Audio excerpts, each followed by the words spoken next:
اسی طرح جب کسی آدمی کے پاس پانی ہو مگر اس کا استعمال صحت کے لیے مضر ہو تو اس کے لیے بھی تیمم کی گنجائش ہے۔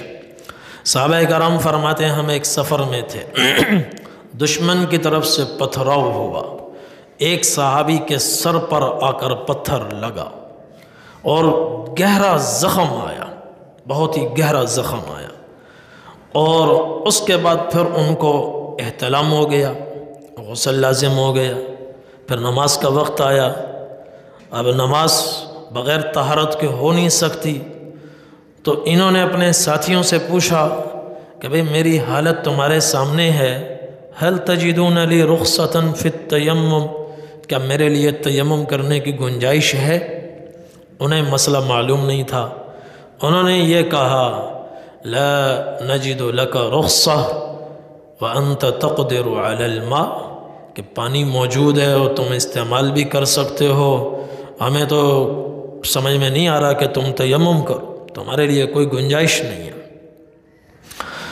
اب دیکھیں ایک طرف نماز جا رہی ہے اور نماز کو پڑھنے کے لیے ضروری ہے طہارت کا ہونا، اور اس وقت جتنا علم ان کے پاس تھا اس علم کی روشنی میں تیمم کی گنجائش نہیں تھی، پانی ہی ان کو استعمال کرنا پڑ رہا تھا۔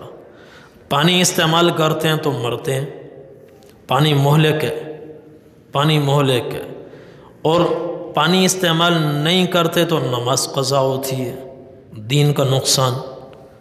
اب یہ ایسے دو راہے پر کھڑے ہو گئے کہ یا جان بچاؤ یا دین بچاؤ، یا جان بچاؤ یا دین بچاؤ۔ اگر دین بچاتے ہو، غسل کرتے ہو، تو پھر موت کے لیے تیار ہو جاؤ، پانی اندر جائے گا، اس کے بعد تم ہلاک ہو جاؤ گے۔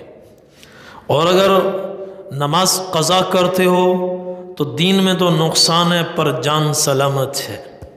ایسے دو راہے پر کھڑے ہوئے، انہوں نے جان کو داؤ پہ لگایا، جان کو داؤ پہ لگایا۔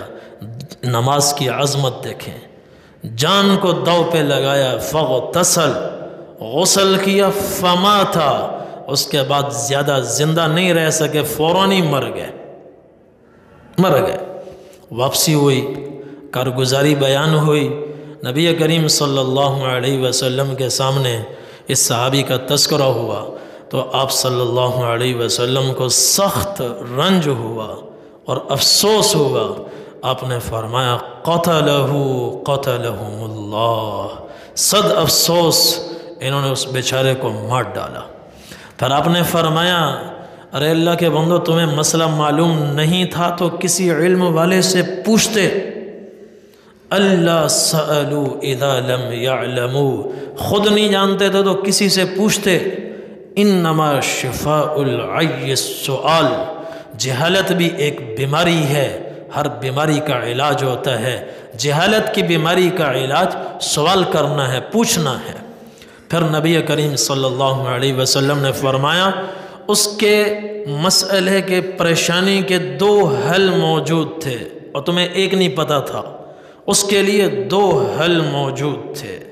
انما یکفیہ ان یتیمم، ایک تو یہ تھا کہ وہ تیمم کر لیتے، جان بھی بچ جاتی، دین بھی بچ جاتا، دونوں محفوظ رہتے۔ اور دوسرا وَيُعَصِّبَ عَلَى جُرْحِهِ خِرْقَةً ثُمَّ يَمْسَحُ عَلَيْهَا وَيَغْسِلُ سَائِرَ بَدَنِهِ، دوسرا حل یہ تھا کہ سر پر پٹی باندھتے اور سر پر پٹی کے اوپر ہاتھ پھیرتے، باقی جسم دھو لیتے، باقی جسم پر پانی بہاتے۔ یہ دو حل ان کے موجود تھے۔ تو اس سے معلوم ہوا کہ پانی کا استعمال اگر مضر ہو تب بھی تیمم کی گنجائش ہے۔ اسی طرح زخم کے اوپر پٹی رکھ دی جائے تو اب اس زخم کو پٹی پر پانی بہانے کی ضرورت نہیں ہے، مسح کر لینا کافی ہے، گیلا ہاتھ کافی ہے۔